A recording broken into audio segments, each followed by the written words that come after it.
Alright everyone, Twitter has been censoring people up the ass over the last week, including the President of the United States himself, and so multiple people in positions of power, Rand Paul's on Parler, have been moving to alt-tech. Now, Parler is a big one, although I would pitch that it's definitely not the only one.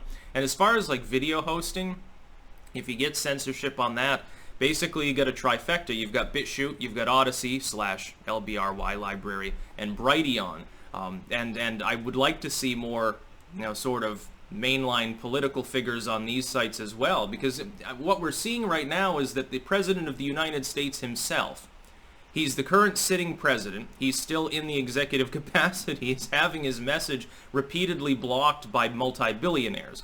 This is unhealthy for our republic, it's unhealthy for the world, it sets a horrendous precedent to accept it, and there are alternatives. Link in the description, and I'll also pin it on YouTube, is the link to my Parler account, actually, because I've been on there for a while. Now, mostly, I use it the way I use, like, Gab and Minds, which is to share out video links, because I'm mainly a video creator.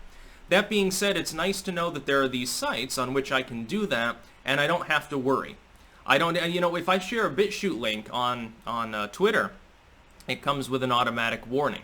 Now, of course, anyone who watches my content knows to ignore that warning because it's nonsense. But if somebody out there in the random Twitter sphere happens to stumble upon that story and sees that, most of the time they probably don't click through. They probably think the site is spammy, or they're going to get a virus. Their computer is going to catch the plague because they went to a site that Jack Dorsey happens not to personally endorse. And that's really what it boils down to. But the usage on the site has skyrocketed, and this is the tale of this entire year. 2020 has been the ultimate boon year for alt-tech, because the tech giants keep cracking down on more and more people. You saw the other day Mark Collette, by the way, who has accounts on all these sites as well. He got banned, actually, from Twitter. Here's what ends up happening. Here's why the big tech sites are making a calculated error when they do this. And I know their long-term strategy is to eliminate 230, apply AI, and then allow their competitors to die off in courts trying to litigate when 230 is repealed. That's the eventual goal. You've seen Zuckerberg allude to it already. The big tech giants are just about ready to move away from 230 and declare themselves publishers. You will see that in the next half-decade. It's just a matter of time and a matter of whether alt-tech sites have grown enough, powerful enough to withstand what they're going to have to withstand, potentially develop their own AI systems.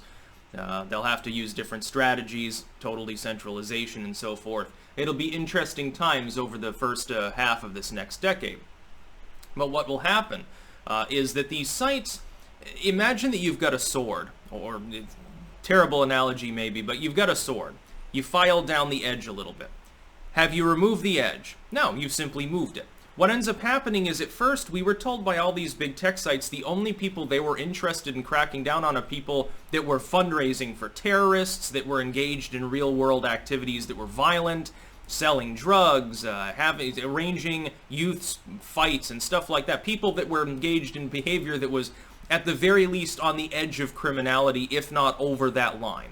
They didn't want to be involved with that. Nobody wants to have a website and then Al-Qaeda's fundraising on it. Nobody wants ISIS recruiting on your website. It's reasonable. So they filed down the edge and got rid of all those people. Then they said, well, there are also these very extreme people, and even if they're not calling for violence, they sort of kind of are, so we're going to get rid of them. So then they get rid of, like, a bunch of other people, like Mike Enoch gets canned and so forth. They file off the edge again. Then they said, well, there are these other people that have kooky views, like conspiracy theorists, and it's like disinfo, so we're going to get rid of them too. So they get rid, there goes InfoWars and Red Elephants and so forth.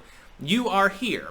The problem is that you still have an edge. Now the new edge is just edgy commentary, and that will eventually get erased too, and they'll keep doing that. But here's the problem for big tech. The big problem is that if you push that line too far, and the far left demands them to, this has started the whole problem in the first place of why they began censoring anything that wasn't criminal. What it'll end up happening is that they alienate more and more and more people, and their competitors gladly absorb them. Gab has famously quipped for years now that their whole business model, their whole goal is just to exist and let Twitter implode. Well, Twitter is imploding right now. It's just that it's not mainly Gab, it's mainly Parler that it appears that's absorbing that overflow. I would note, however, that all of these sites are growing at a very rapid clip. There's not a single alt-tech site that is not inclining at a steady pace at the moment. Even the smallest among them, like Brighteon, have fundraising. Subscribestar is partnered directly with BitChute. Subscribestar, I use it. I'm making more money on that than I do on Patreon. There's a reason for that, because Patreon spooked a bunch of people, if not banning them. When they banned Sargon, half of the fundraising I was doing on site moved away. I lost money too, because a person I was associated with got banned off the platform, and literally thousands of people decided to boycott the platform. PayPal has this problem now. You could end up finally, at long last, seeing a viable PayPal competitor that's actually capable of operating a significant business model beyond, well, we dabble in crypto or something. Crypto's taking off. Why do you think? People want to be able to express their views, to express themselves if it's not criminal, and to be heard. That's the whole point of these platforms. The only reason the platform is fun is because you can interact with the content and make it yourself. It's the whole point of content creation. If that is lacking for large swaths of the population, to the point where even just the algorithms on sites like YouTube are pissing people off, lack of ad revenue in some cases pisses them off. They look for greener pastures. So it's good that Parler usage is inclining. I'm not surprised. Twitter has basically said that the will of 70 million Americans is absolutely irrelevant to them, and they don't want them using the site. Now, of course, only a small proportion of that group actually use Twitter. Twitter's not nearly as big as you think. But if a few million people move off, there's a reason their stock's been systemically crumbling for now the last 2 years.